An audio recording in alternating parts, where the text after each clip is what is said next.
I am Jim, And I'm Audrey. and we both love wine, We have some different views. which is why this series is called His And hers. Wine.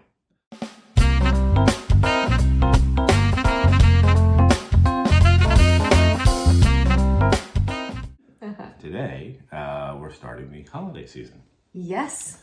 and that means gifts. What you buying for me? Well, that depends. Are you a wine lover? I am a wine lover. All right, and I am too, and so we have some pretty good ideas of what wine lovers like. But what if you don't? What if you have a wine lover in your family and you want to get them something nice or something useful, and you're looking for an idea? We've got a variety of things. And these are gifts that's not just for the holidays, all year round, just things that somebody who enjoys wine might like. Absolutely, because there's birthdays and other occasions. All kinds of stuff. So what we could start with, though, is things that wine lovers don't want.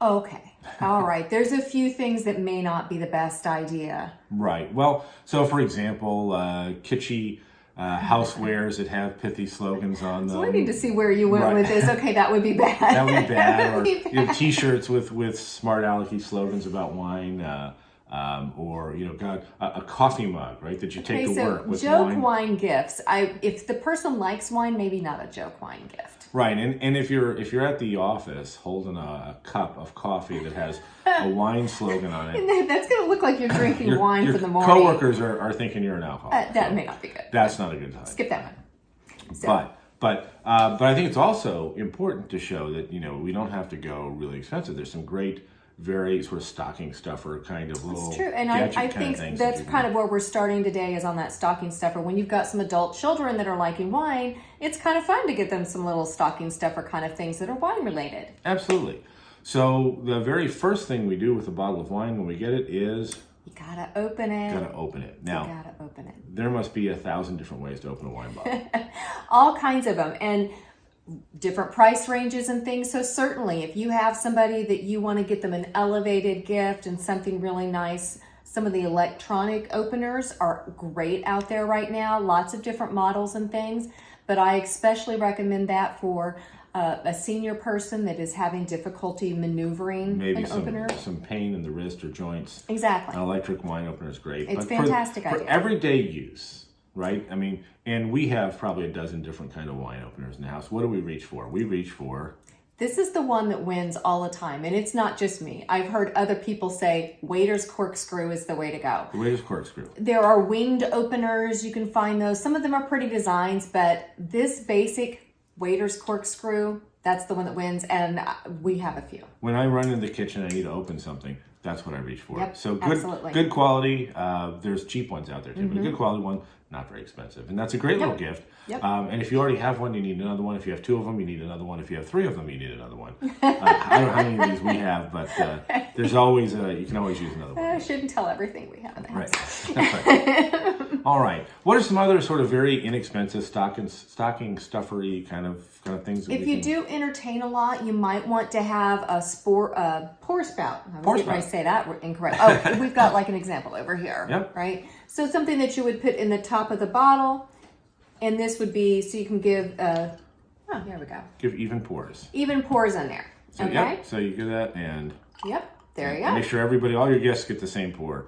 Right. It looks elegant and they're cheap. You get these, a dozen of them or half dozen of them in a package, and it's a nice little stocking It stuffer. looks nice. Looks nice. We use them.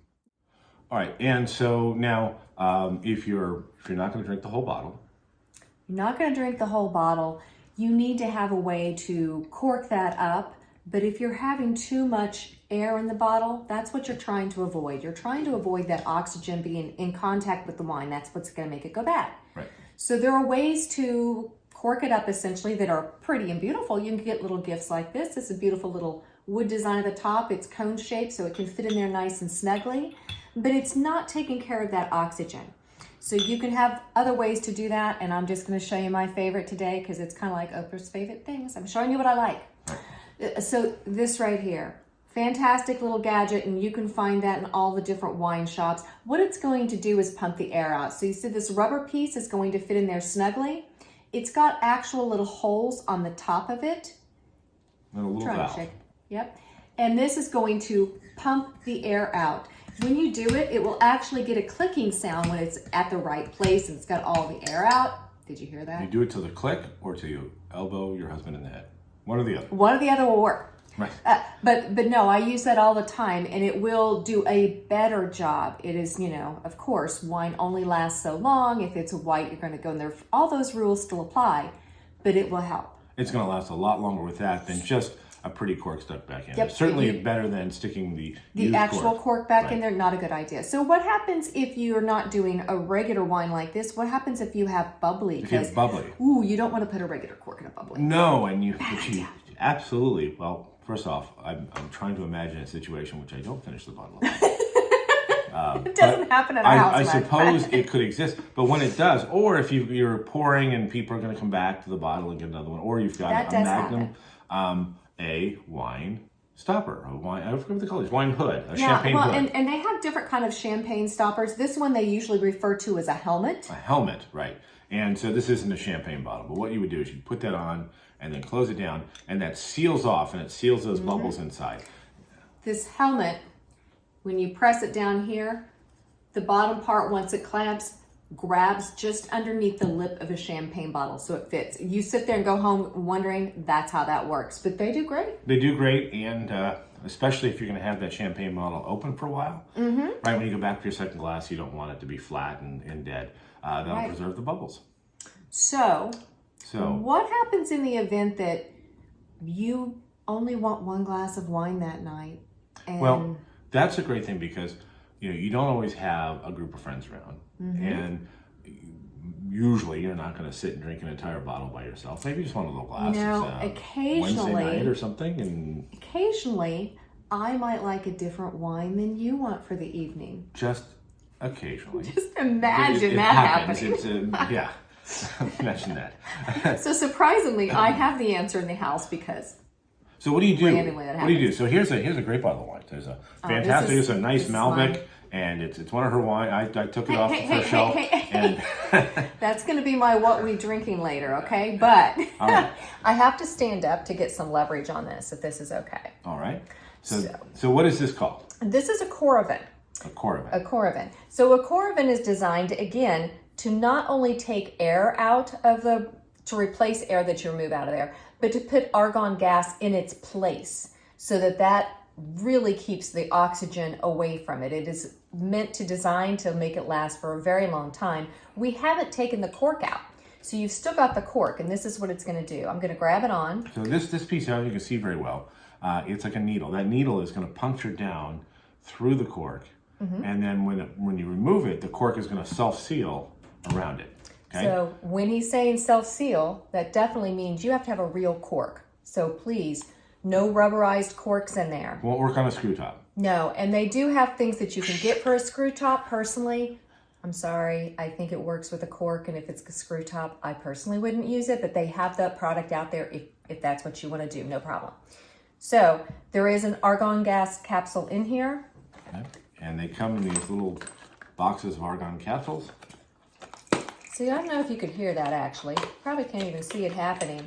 But I'm squeezing the part here and it releases the gas into the bottle, which in turn creates space and pulls the wine out. So you've actually, did that make any sense how I said that? Yeah, You're so it works on a exchanging pressure system. So as the gas is being, the argon gas is being pressed into the bottle under pressure, it's forcing the wine up through the needle. And so you're getting a nice little glass of wine, nice little pour of wine. But you can pull that out and that cork is still in place. And so you still have your intact bottle. You don't have any oxygen that's been introduced into the bottle at all. It's all argon in there. And that will preserve that wine as if it's brand new for weeks. And this, because it's a natural cork, I let it stay upright for a little while until it has time to reseal. So, an hour maybe I'll let it sit there, but let it reseal, it'll be fine. This Sancerre that I'm drinking, we Coravin that same bottle. Was it a month and a half ago? It was a while and ago. it's drinkable now. So that's a great way. It was in the gift. fridge, it was refrigerated really well, but anyway. Now, the Coravin system, it's come a long way. We have some great models out there now, so definitely, if you're into that, go check them out, because there's more than one type. They do have different models. They do work. There are different levels of expense. You can get very expensive wines. But even the lesser expensive ones the system does work, and it's great for wine lovers, particularly somebody who maybe doesn't want to drink the entire bottle, just want to have a glass. And Shocking, but it happens. Yes. Absolutely. All right. So moving up from there, we have some other things that we can give people. One of the things is if you have a red wine drinker, decanters. They come in all sorts of shapes, size, beautiful glass decanters. The idea with the decanter is it's got a wide bottom and a narrow neck, so that at the level where the wine is down here, there's a lot of exposure to the oxygen, which it's bad in the bottle, but it's good when you're about to drink it. It's going to open that wine up. You want it to open up a little bit, so you need to have that. And yes, like we've talked about that in previous episodes, so that's the way to go. Many beautiful options out there in various prices. In many shapes and sizes. Absolutely wonderful. That's a great gift. Now, what if you're drinking bubbly, though? You're not going to decant bubbly, but you might want to keep it cold. Yes. And you're not going to just keep it in the freezer. So you have, of course, the champagne I'm just bucket. going to grab something over here as my example.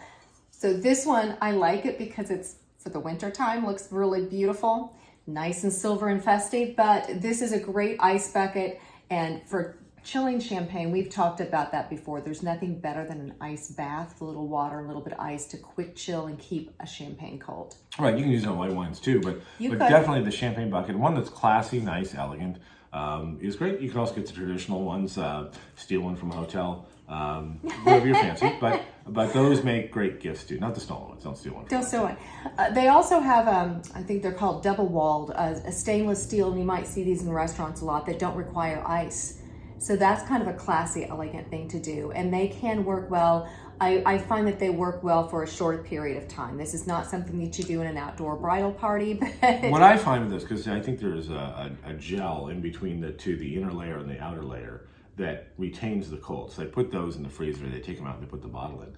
But there's not a lot of contact between the bottle and that double-walled vessel. And so it's sitting there in a cold space, but it doesn't have the same kind of water and ice together. Has constant contact with the bottle, it cools it much better, I think. Yes, the ice bath is the best way to go, but you do have some different options out there. Plenty of options, all of them good. So, all right, so we've got our wine, and we've got it opened, and now we're going to pour it into what? Into a glass, hopefully. Not a coffee mug. Maybe you would like a really nice wine glass. That was a fantastic gift idea. It is a fantastic gift idea.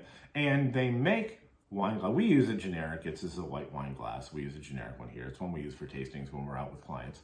But there is a very specific I was just going to say I didn't bring out the nice glasses for him. I mean, it might fall off the I'm table. not allowed to touch the night glasses. You know, we do have the nicer ones. But the glasses out there, you'll see them in a lot of different shapes for different varietals. That's a great option to do if you know somebody that particularly likes Burgundy or Bordeaux. Bordeaux glasses. Yes. So and there's at least 2 or 3 different types of champagne glasses. Definitely. The champagne flute is designed to highlight the bubbles, make it look pretty with the bubbles.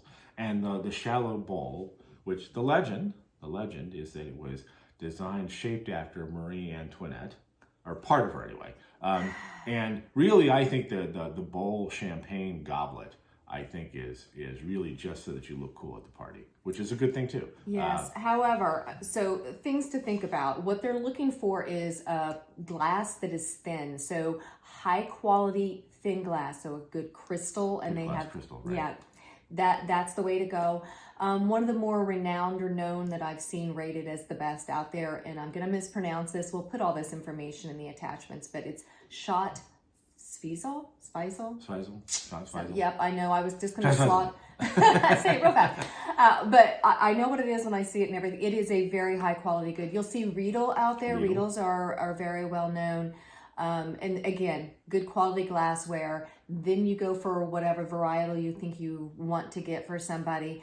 But this is one of those I'm going to get snobby about, but on the what not to buy, please don't buy stemless for someone who really likes wine. That's really kind of a above ground pool, 2 cars on blocks in the front yard kind of move there. It really is. The purpose of the stem is not to look fancy, it's to keep your hands off the wine. This is going to warm your wine and change the temperature. You're sitting around casually at somebody, don't do that. No. You want a stem glass. In fact, if you're going to go plastic, I say even get the plastic glasses with the stems, right? I mean, you know, if you're out at a picnic or The something. plastic ones are going to fall off. But anyway. But the point is, don't use the one. But Yes. but do, if you know that your wine lover that you're buying a gift for loves Bordeaux or they love white wines or something, you can get glasses specific for them. They have glasses for brandy, they have glasses for port, they have glasses for sherry. All of these are a different glass, and you can specialize. Absolutely. Now you can pour your port in anything, but You know, there is another thing that I think you might have gotten for me because I like to travel and pick up wine. yes. There's nothing better if you're a wine lover than traveling around the country, traveling around the world. If you get the chance to go and you find some wine that you love and you want to bring it home. If you would like to sponsor us to be traveling around. Yes. When we go, so for Such a example, gift.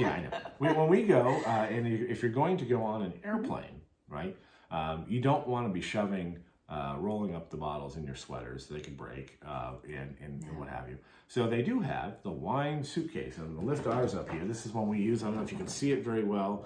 Big bulky thing. One of the things to be sure, and I'll see if I can put it in the shot there, is make sure it has the TSA lock on it. The TSA approved lock, so that you can put that in and check it with your luggage. And they have varying sizes from 4 bottles up to I think 12 bottles. Or It's keeps it nice and secure inside. If you were only getting like 1 or 2 bottles, they have wine skins that you could purchase. This is not really a nice gift item. If you're going to do a nice gift, the suitcase for Wine somebody suitcase, who yeah. truly would use that, that's a great gift. Right, and inside it's got foam shaped Exactly. slots for you to put those wine bottles in and keep them nice and secure. And no matter how bad your It pilot has is, how different bad the pieces of landing foam is. that are custom to whatever size bottle because we all know that wine bottles are different sizes. It's bam. Yeah, it's a fun gift, and knowing that your wine is safe when you travel is great. Yes. So that's a great gift. So it seems like there's something else we forgot.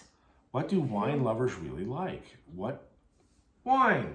Wine, of course. Get wine lovers wine. We love wine. Yes, love lots of different wines. So there are some questions that you need, if you can, know about your person. Basic questions. A basic question that would be helpful for you to know, ask them, warm it out. Are they red wine drinkers or white wine drinkers? That's just the first way to categorize that, okay? After that, what price point are you shopping for? And what I'm going for is if you are not knowledgeable yourself and you feel uncomfortable choosing for somebody, you know they love red wines, you're a white wine person, go into the shop, but tell them, this is the price range I want to spend. You can't all get the Lafite Rothschild. Yeah, Chateau Lafite Rothschild. We can't all get on that level. Chateauneuf de Pape. Right. But you want Actually, to that's ask really them. approachable. You get a great Chateauneuf de Pape, but but you do need to know. You do need to know: are they a New World wine drinker or an Old World wine drinker? It's a difference if they like Cabernet Sauvignon. Are they, if they they like California, great. But just knowing they like Cabernet Sauvignon is a starting point. So we kind of differ on this. I know that Jim likes Bordeaux, and I could get him Bordeaux all day long, and he would be happy with it all day. I like a lot of different kinds. Right. So if I came home and said, "Wow, I found a Croatian wine that we've never had before," I would be so she would excited. be cracking a bottle as fast as she could. I've got to try that. That's fantastic. So yes, knowing whether your person has a specific range of things I always go to, I always like that, or if they're an adventurous person, they want to try something different. And Jim's right, I'm very adventurous, so something very unique and different would be great for me. But other people, you might want to just stretch them a little bit, okay? So perhaps if they like Cabernet Sauvignon, they're used to California wines, they're very grape forward, okay? Very fruit forward for the California cabs. But you could also try to get them a Bordeaux that is Cabernet based. So that would still be pleasing to them. It's going to give them those tannins that they might want, but you would want a left bank, maybe a Medoc region, because it would be Cabernet based. And there's a good possibility they would like it and stretch them just a little bit. Absolutely. And a great source, if you're not really knowledgeable about wine, don't be intimidated by talking to the wine person. Absolutely. The wine shop guy or gal, the one thing they absolutely love more than anything else is telling you about wines and about their wines and what they have. And they love to solve problems. If I walk into a wine shop and I say to the lady working there, I'm cooking a chicken dinner, and we're having these vegetables, we're having these appetizers. What should I get? You can just see their face light up, and half an hour later, they're still talking to me about wine. Well, and they're used to getting over the common things where I know that my person likes a white wine, but they complain about oak and they don't want that, and I don't know how to find one that's right. They will definitely be able to guide you to something that doesn't have that oakiness to it. And they're very friendly. They love to talk, and they love to be helpful. Absolutely. And if they don't, they're probably not going to be open very long. That's true, because one of the great joys of going into a wine shop is not just buying wine, but talking to somebody who knows more than you about wine and learning something and gaining something new, because they go out into the world, they travel, they bring back stuff too. So we love definitely. If you have a little bit of knowledge about the person, that's better. Just the basics, red wine, white wine, and it's a great start. But the more you know, the better, and the better they are to help you. All right. So, and one last tip, and that's that if you know that they like a certain thing, whether it's Bordeaux or whether it's California, one way you can always go nice is to go a step up from what they normally drink. So if you know what they normally serve, and you can go in and go maybe a little step higher, that's really a nice gift. I like to stretch people a little bit, because you're wanting to get them something that they may not buy for themselves. So often somebody is drinking, I was going to say on the Crianza level, so I'm in Spain, knowing that the Crianza level is of a more everyday.